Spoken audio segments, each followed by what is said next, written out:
Hello, Internet. Since 1972, Iowa has been the first hurdle in the 100-meter dash to the White House. It has always traditionally been the place where the contenders begin to narrow. These caucuses have been getting crazier year after year, making the next one the possible craziest one yet.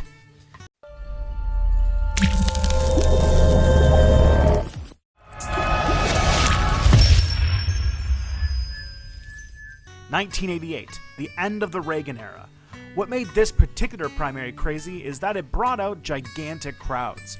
Everything was bigger in the 80s. The hair, the shoulder pads, and its religious right.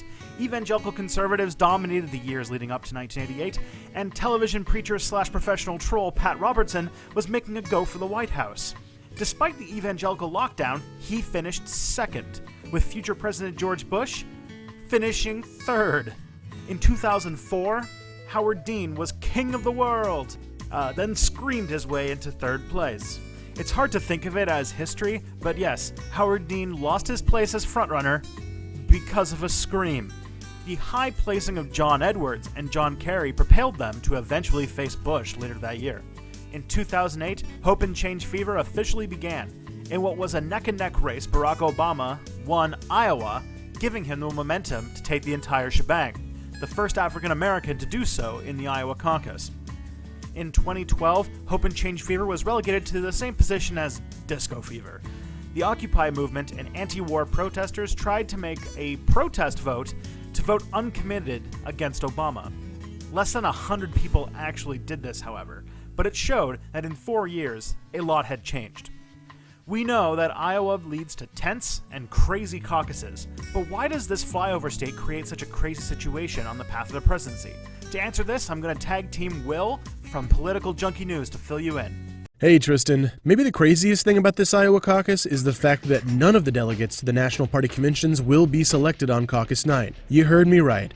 All this media frenzy, all the expectations set, all the millions of dollars in ads, and absolutely zero of the delegates will be assigned to the national conventions.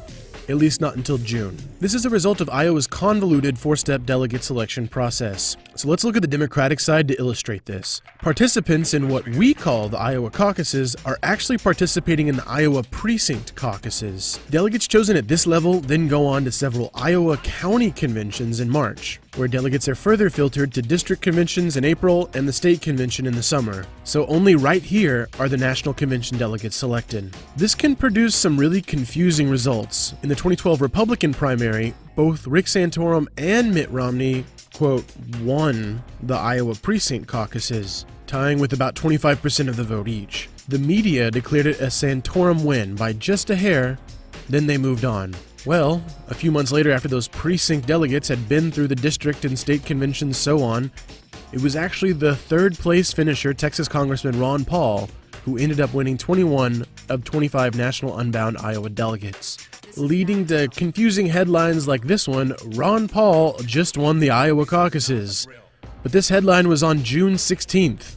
The moral of this story? The Iowa caucuses are narrative writers. The delegate count from caucus night isn't nearly as important as the momentum it generates. Barack Obama's Iowa win in 2008 wasn't about the representatives he sent to the county conventions. It was about the storyline that a one-term senator from Illinois had brought the heavyweight Clinton camp to the brink. Thanks, Will. Also, everyone, you should check out the companion video to this and find out why Iowa always goes first. And there you have it. I'm sure more than a few of you are excited to see how the presidential campaign will officially begin. And be sure to check out an explanation on the importance of the Iowa caucus over at the Political Junkie News channel.